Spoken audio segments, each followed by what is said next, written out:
Hey guys, I shot this awesome video with 90 min. Check it out. Hi guys, and welcome to another 90 min versus, where today we are joined by the best dressed man on YouTube, Francis from the TYTSports. Thanks so much for joining us, mate. Absolutely, pleasure to be on. So, as someone that talks about and works on football every single day, in theory you should be in a good position to give us some credible predictions, is that right? In theory I should, but we'll see how it pans out. Fantastic. So for anyone who doesn't know at home, the way that this works is that all of the 90 min fans have voted online as to what they think the results will be of the games in the FA Cup and the Premier League this weekend. What we're going to do now is grab some predictions from Francis and we'll see who comes out on top. Does that sound good to you, mate? Sounds good. Take it away, my friend.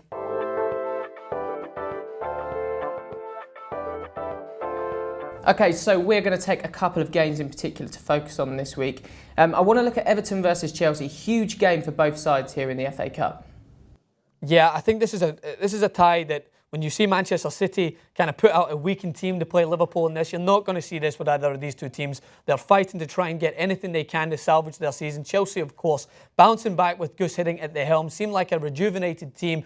Everton's season just seems to be in free fall at the moment. Roberto Martinez's team squander a 2-goal lead over West Ham, and that sums up their season, if you ask me. I think that it's going to be a good game. Both teams are definitely looking at the FA Cup to salvage their season, as I said, but I think Chelsea are just going to have too much and emerge 2-1 victors. Okay, so our fans have gone for a 2-1 Everton win there. Clearly, we've got very vocal Everton support across our platform. I think you're absolutely right on that one. There's a lot riding on this for both teams. Robbie Martinez in particular really needs something, as you say, to salvage that season. Let's move on. By rights, the biggest game of the weekend, Leicester taking on Newcastle. Can you see any way past a Leicester win here? I really can. I think that the game against Watford really signified and squandered all those rumours about how Ranieri has just taken over from Nigel Pearson's team and just kind of guided them. He was almost on autopilot. Those were rubbish. Like, he made 2 substitutions at half-time that, for me, spoke to how he is so ambitious to win this league this season. He takes off Okazaki and Albrighton and brings on Schlupp and King. They change the game. They go on and win that game because of those substitutions. I think that's what they need to take forward more. They're going to be more hands-on in their approach to win this league, and I think that Ranieri has his head set on for this. Newcastle, however, are just, again, similar to what I mentioned with Everton, struggling. They are a dangerous team. Obviously, anyone fighting for survival is dangerous. They said there's going to be a new manager coming in. Even if they bring in Jesus or Moses or someone to survive their season, I still don't think they're going to do anything against Leicester City. So for me, it's a 3-1 win for the Foxes. Yeah, fans have gone for 2-0 to Leicester there. I think you're absolutely right. It's the kind of form that we've seen of title winners in the past, getting through those tough games like Watford away and coming away with a 1-0 win. It certainly bodes well for them for the rest of the season. I just wanted to touch on a couple of the other predictions that you've made. We had wins for Man City and Stoke in there, also a win for Tottenham. Fans have gone for wins for Arsenal and Swansea. I just want to come back to one in particular. You've said that Man United will turn over West Ham this weekend. Interesting shout considering West Ham's current form. They're really smashing it at the moment.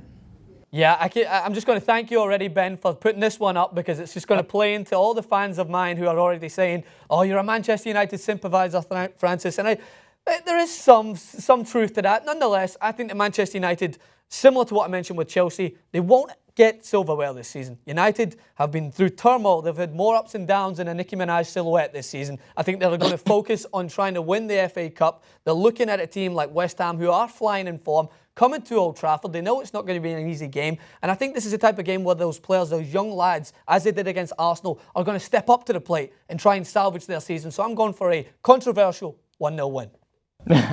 Yeah, our fans there have gone for a 1-1 draw. I think that speaks to the form of West Ham actually more than anything. So that's all our predictions for now. Remember to jump back in on next week and see how we go on.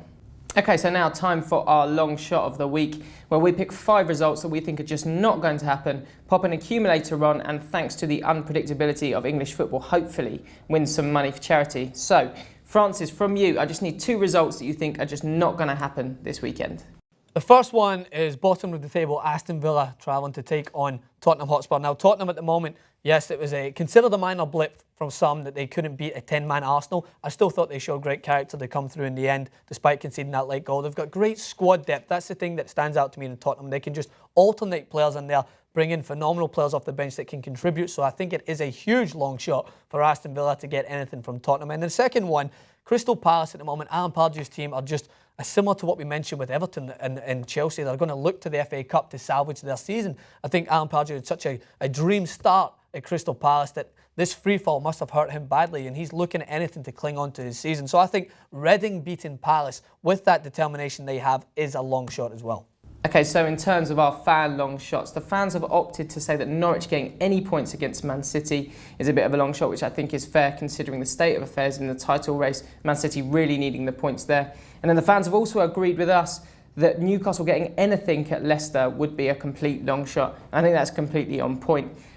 Finally, my long shot for the week. This is where I get my little go, and I'm due some serious pelters here for this one. But I think it's a long shot for Man United to beat West Ham. Just given the form of West Ham at the moment, I can't see Man United doing it. I can see from your face that you completely disagree. I can feel the heat from the Man United fans already. I think that's more of a tap-in than a long shot. Fantastic. So thanks for those. The accumulator would come in at 1,622 to 1, which is potentially a really great return for charity. Awesome, mate. Glad it's going to charity. Awesome. So Francis, thanks so much for joining us. Just tell us, how can people find you on social media? You can check me out on Twitter at Francis_Maxwell. Check out TYTSports on YouTube and on Facebook. Magic, thank you for that. Remember to subscribe to 90 Min and comment below to let us know your thoughts, and we'll see you all next week.